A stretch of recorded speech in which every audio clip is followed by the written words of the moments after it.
یا حسن،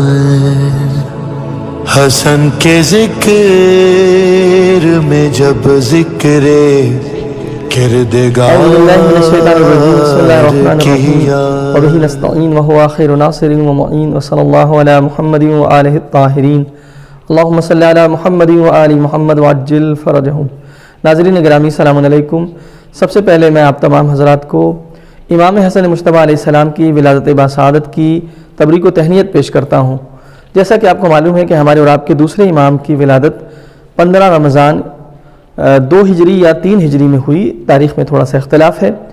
اور تاریخ میں ملتا ہے کہ جب آپ کی ولادت باسعادت ہوئی تو اس موقع پر بی فاطمہ زہرا سلام اللہ علیہا نے بچے کو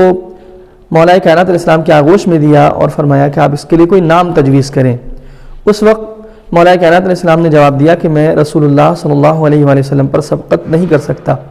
اور جب یہ گزارش نبی اکرم صلی اللہ علیہ وآلہ وسلم کے سامنے رکھی گئی تو آپ نے فرمایا کہ میں اللہ پر سبقت نہیں کر سکتا۔ تو اس موقع پر ملتا ہے کہ پروردگار عالم نے جناب جبرائیل سے یہ فرمایا کہ اے جبرائیل، محمد صلی اللہ علیہ وسلم کے ہاں ایک فرزند آیا ہے، اور جاؤ جا کر کے خوشخبری دو اور ان سے کہنا کہ اس بچے کا نام اسی طرح سے ہارون کے فرزند کے نام پہ رکھیں کہ جیسے جناب ہارون کے فرزند کا نام تھا۔ جناب جبرائیل آتے ہیں، آنے کے بعد تبریک و تہنیت پیش کرتے ہیں اور پروردگار کا پیغام سناتے ہیں۔ نبی اکرم صلی اللہ علیہ وسلم سوال کرتے ہیں کہ جناب ہارون کے بیٹے کا نام کیا تھا، چونکہ جناب ہارون کی جو نسبت جناب موسیٰ سے ہے وہی نسبت مولا کائنات علیہ السلام کو رسول خدا صلی اللہ علیہ وآلہ وسلم سے ہے، اور جیسا کہ وہ مشہور حدیث ہے جو آپ نے سنی ہے، حدیث منزلت، کہ یا علی انت منی بمنزلت ہارون من موسیٰ الا انہ لا نبی بعدی، اے علی آپ کی منزلت میرے نزدیک ویسی ہی ہے جیسی ہارون کی منزلت جناب موسیٰ کے نزدیک تھی، سوائے یہ کہ میرے بعد کوئی نبی آنے والا نہیں ہے۔ تو جب جناب جبرائیل سے سوال کیا کہ جناب ہارون کے بیٹے کا نام کیا تھا تو انہوں نے فرمایا کہ ان کا نام شبر تھا۔ ظاہر ہے کہ ان کی زبان عبرانی تھی، تو رسول خدا صلی اللہ علیہ وسلم نے فرمایا کہ ہماری زبان عربی ہے، تو اس موقع پر جناب جبرائیل نے فرمایا کہ آپ اس بیٹے کا نام پھر حسن رکھیے۔ لہٰذا آپ دیکھیں یہ وہ شخصیتیں ہیں جن کے نام بھی آسمان سے آتے ہیں، جن کے نام بھی خدا کی طرف سے تجویز ہوتے ہیں، اور یہاں پر ادب کی رعایت بھی ہے کہ ایک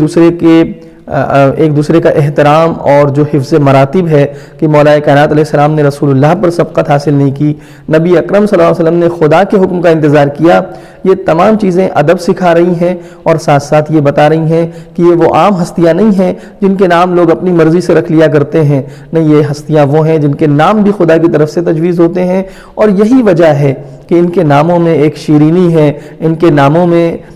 ایک لطف ہے۔ لہٰذا ہم زیارت جامع کبیرہ میں کیا پڑھتے ہیں؟ فما حلا اسماءکم، آپ کے نام کتنے شیریں ہیں، کتنے اچھے ہیں کہ زبان پہ آتے ہیں تو زبان کو لذت محسوس ہوتی ہے، دل کو سرور محسوس ہوتا ہے۔ تو امام حسن مجتبیٰ علیہ السلام کا نام اس طرح سے حسن رکھا گیا۔ کنیت آپ کی ابو محمد ہے۔ آپ کے جو کچھ القاب بیان ہوئے ہیں وہ اس طرح سے ہیں کہ سید، مجتبیٰ بہت زیادہ مشہور ہے، سبت، الامین، الحجت، البر، التقی، الزکی اور الزاہد، یہ آپ کے القاب ہیں، مختلف القاب جو تاریخ میں بیان ہوئے ہیں۔ امام حسن علیہ السلام کا ایک لقب بہت مشہور ہو گیا ہے، البتہ ہماری جو پرنسپل سورسز ہیں، جو پرائمری سورسز ہیں ہمارے تاریخ کے، اس میں اس طرح کا لقب روایت میں تو نہیں ملتا ہے، لیکن عوام کے درمیان یہ لقب مشہور ہو گیا، اور اس کی بھی وجہ ہو سکتی ہے، میں عرض کروں آپ کی خدمت میں۔ وہ لقب جو مشہور ہوا ہے وہ ہے کریم اہل بیت، آپ کو کریم اہل بیت کے نام سے یاد کیا جاتا ہے۔ شاید وجہ یہ ہو کہ امام حسن علیہ السلام کا کرم مشہور ہے، اور آپ کا کرم اتنا ظاہر ہوا لوگوں کے لیے کہ جس کی وجہ سے لوگوں نے آپ کو کریم اہل بیت کہنا شروع کر دیا۔ کرم سے مراد کیا ہے؟ کریم کس کو کہتے ہیں عزیزو؟ ایک ہوتا ہے سخی جو سخاوت کرتا ہے، دوسروں کو عطا کرتا ہے، بخشش کرتا ہے، لیکن ایک ہوتا ہے کریم۔ کریم اس ذات کو کہتے ہیں کہ جو سامنے والے کے ہاتھ پھیلائے بغیر اس سے پہلے اس کو عطا کرتے، کہ کوئی ضرورت مند اس سے پہلے کہ ہاتھ پھیلائے اس سے پہلے وہ ضرورت کو محسوس کر کے اسے عطا کر دے، اور نہ صرف یہ کہ عطا کر دے، عطا کرنے کے بعد ذرہ برابر کہیں سے کوئی احسان کا شائبہ پیدا نہ ہو کہ وہ احسان جتائے، اور کہیں سے بھی سامنے والا جو ضرورت مند ہے اس کے چہرے پر یہ شرمندگی یا اس کے چہرے پر شرمندگی کے آثار نمایاں نہ ہونے دے۔ تو عزیزان گرامی، کریم ایسی ذات ہے۔ بہت سارے واقعات ملتے ہیں امام حسن مجتبیٰ علیہ السلام کے، آپ کے کرم کے، آپ کی کرامت کے، کہ اگر آپ دیکھتے تھے کوئی گروہ بیٹھا ہوا ہے جو فقیر ہے اور نادار ہے، اور وہ آپ کو بلاتے تھے تو آپ خوشی خوشی اس کے ساتھ اس کی غذا میں شریک ہو جاتے تھے، اس کی دعوت کو قبول کر لیا کرتے تھے۔ جیسے وہ زمین پہ بیٹھے ہوتے تھے، ہمارے امام اپنے ان تمام فضائل کے باوجود اور اپنی ان تمام عظمتوں کے باوجود ان کے ساتھ بیٹھ جایا کرتے تھے، اور ان کے ساتھ بیٹھ کر کھانا تناول کیا کرتے تھے۔ نہ صرف یہ کہ ان کے ساتھ بیٹھ کے کھاتے تھے، پھر آپ کا دسترخوان ہمیشہ غریبوں کے لیے، فقیروں کے لیے، ناداروں کے لیے بچھا رہتا تھا۔ یہی وجہ ہے کہ دسترخوان امام حسن علیہ السلام بھی مشہور ہو گیا دنیا میں۔ آج ہم اور آپ دسترخوان رکھتے ہیں امام حسن علیہ السلام سے منسوب کر کے۔ جو لوگ مدینہ منورہ گئے ہیں، زیارت سے مشرف ہوئے ہیں یا حج سے مشرف ہوئے ہیں، وہ جانتے ہیں کہ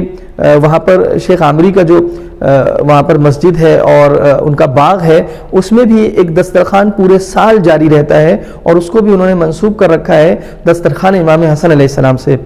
اور ان کے باغ کی جتنی آمدنی ہوتی ہے وہ سارا وہ صرف کرتے ہیں، خرچ کرتے ہیں اسی دسترخوان پہ۔ یعنی جو زائرین جاتے ہیں، مومنین جاتے ہیں، ہر روز دوپہر میں وہاں پر کھانے کا انتظام ہوتا ہے۔ سارے مومنین جو نماز میں شرکت کرتے ہیں بعد میں بیٹھ کے وہاں پہ کھانا تناول کرتے ہیں۔ تو آپ دیکھیں کہ امام حسن علیہ السلام کے دسترخوان کی برکتیں آج بھی جاری و ساری ہیں۔ یہ ہمارے اور آپ کے دوسرے امام حسن مجتبیٰ علیہ السلام ہیں۔ ماہ مبارک رمضان ہے، اس موقع پر ہمیں ایک درس لینا چاہیے ان کی زندگی سے، کہ کورونا کے اس ماحول میں کہ جہاں پر ہم دیکھ رہے ہیں لوگوں کے پاس کاروبار نہیں ہے، لوگوں کے پاس آمدنی کے ذرائع نہیں رہ گئے ہیں، ایسے موقع پر ہماری ذمہ داری ہے کہ ہم اگر اللہ نے ہمیں کچھ عطا کیا ہے تو ہم امام حسن علیہ السلام کی سیرت پر عمل کرتے ہوئے اپنے پڑوس میں، اپنے رشتہ داروں میں جو لوگ غریب و نادار ہیں ان کا خیال رکھیں، اور نیت کریں کہ ہم امام حسن علیہ السلام کے نام پر یہ کریں اور امام حسن علیہ السلام کی سیرت پر عمل کرنے کی غرض سے اس کار خیر کو انجام دیں۔ انشاءاللہ اس کا اجر خود امام حسن علیہ السلام آپ کو پروردگار سے دلائیں گے۔ والسلام علیکم ورحمۃ اللہ وبرکاتہ۔